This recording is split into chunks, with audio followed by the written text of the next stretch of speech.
qarnigii 20aad dunidu waxay indhaha ku haysay dagaal aan hore loo arag nuuciisa dagaal bedelay jihadii aadanaha kaasoo loo bixiyey dagaalkii labaad ee adduunka dagaalkaas dhexdiisa Jabbaan waxay noqotay dalka kaliya ee taariikhda aadanaha si toos ah loogu adeegsaday hubka nukliyeerka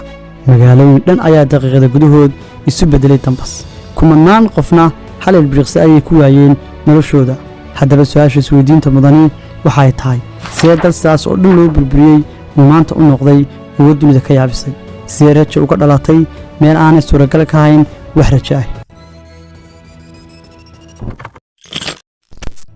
Jabbaan waa dal jasiirado oo ku yaala bariga Aasiya kuna teesan badweynta Pacifica waa dal leh taariikh dheer dhaqaqoto dheer iyo nidaam bulsho oo si gaar ah loo dhisay ka hor sanadkii 1945kii Jabbaan waxay ahayd quwad military oo ballaaran waxaana dagaal ka waday qaybo badan oo kamid ah Aasiya gaar ahaan Shiinaha iyo Koonfur Bari Aasiya taasi waxay si toos ah u gelisay colaad adag oo ka dhex qaraxda Jabbaan iyo Mareykanka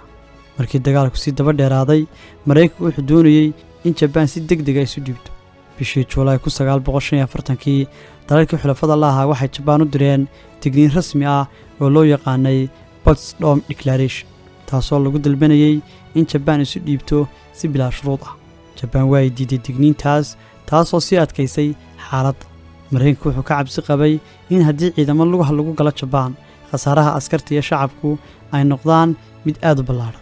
arrintaas ayaa sababtay in la qaato go'aan taariikhi ah oo muran badan dhaliyay kaasoo ahaa adeegsiga hubka nukliyeerka subaxnimo Isniin 6 August 1945kii saacadu markay ahayd 8:15 xilli subaxnimo ah waqtiga Jabbaan diyaarad Mareykan oo lagu magacaabo Enola Gay ayaa bam nukliyeer ku dhufatay magaalada Hiroshima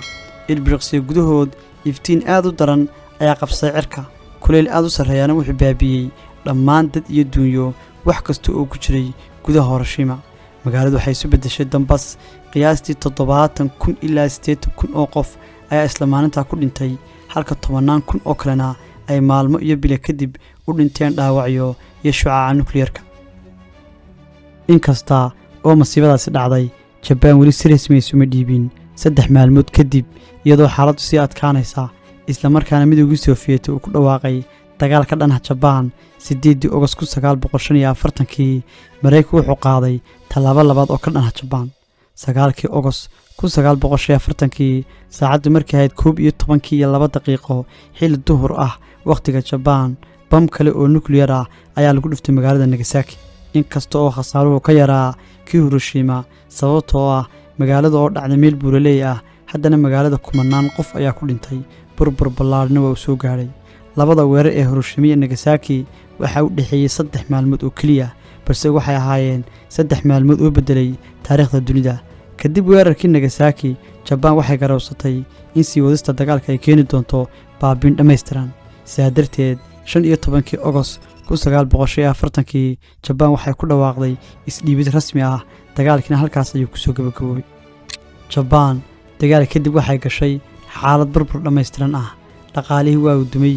magaalooyinkuna waa la burburiyey malaayiin qofna waxay ku noolaayeen rajabeel ciidankii Jabbaan waa laga mamnuucay hubka xeerar cusubna waa lagu soo rogay kuwaasoo xadidaya awoodda military ee Jabbaan si kastaba ha ahaatee Jabbaan halka ay ka quusan lahayd waxay dooratay waddo cusub waxaana xoogga saartay waxbarashada iyo tiknoolajiyadda iyadoo aaminsan in maskaxda oo la dhisay ay ka muhiimsan tahay hubka waxay dhistay nidaam shaqo oo ku dhisan anshax waqtiga oo la ilaaliyo iyo daacadnimo Jabbaan waxay abuurtay warshado tayo sare leh halkii laga raadin lahaa faa'iido degdeg ah sidoo kale waxay hirgelisay maamul wanaag musuqmaasuq la'aan iyo wadaniyad kuwaasoo noqday tiirarka horumarka Jabbaan dhinaca kale waxaa si qoto dheer uga shaqaysay bogsiinta dhaawacii maskaxeed iyo bulsho ee hubka nukliyeerku reebay xasuusi Hiroshima iyo Nagasaki waxaa loo bedelay 10 nabadeed iyadoo Jabbaan noqotay dal si aad uga soo horjeestay isticmaalka hubka nukliyeerka kuna baaqan nabad iyo wada noolaansho caalami ah maanta Jabbaan waa quwad dhaqaale oo dunida ku dayato sidoo kale waa dal leh tiknoolajiyad heer sare ah nidaam bulsho adag iyo dad shaqo jecel taariikhda Jabbaan waxay caddayn u tahay in dal kasta xitaa haddii uu mar burbur aan la qiyaasi karin uu dib u istaagi karo haddii uu helo hoggaan wanaagsan waxbarasho tayo leh iyo dad aan isdhiibin Hiroshima iyo Nagasaki ma aha oo kaliya laba magaalo oo la burburiyey balse waa laba xasuusood oo dunida ugu digaya halista hubka nukliyeerka waa xasuus muujinaysa foolxumooyinka bini'aadamku samayn karo marka awoodda iyo cadhadu ka horumarto caqliga iyo naxariista. ilbiriqsiyo kooban ayaa ku filan in kumanaan qof lagu waayo hal tallaabo oo loo qaado xagga nukliyeerka. ilbaxnimada dunidu waxay khatar ugu jirtaa isticmaalka hubka nukliyeerka. magaalooyin taariikh leh iyo waddamo dhan ayaa la waayi doonaa haddii quwadaha adduunku isu adeegsadaan hubka wax xukumaadee nukliyeerka.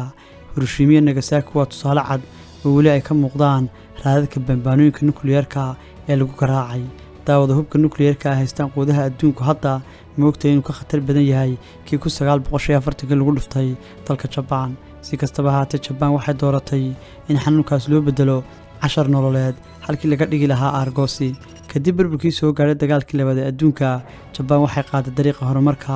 waxaana abuurtay rajo wanaagsan. Jabaan waxay dunida u muujisay in qaran la dumin karo balse aan la baabiin karin himilada iyo maskaxda bini'aadamka. taariikhda Jabaan waa fariin cad oo leh dal kasta waa u dhici karaa balse dal kasta waa u kici karaa haddii uu helo hoggaan, waxbarasho iyo dad aan quusan. maanta markaynu aragno Jabaan oo ah dal nidaamsan oo horumarsan kana mid ah quwadaha dunida, waa inaanu xasuusanaa halkii ay ka timi. waa inaynu isweydiinaa haddii Jabaan ka soo kabatay burburkii nukliyeerka, maxaa Soomaaliya ka hortaagan ka soo kabashada burburkii dagaaladii sokeeye.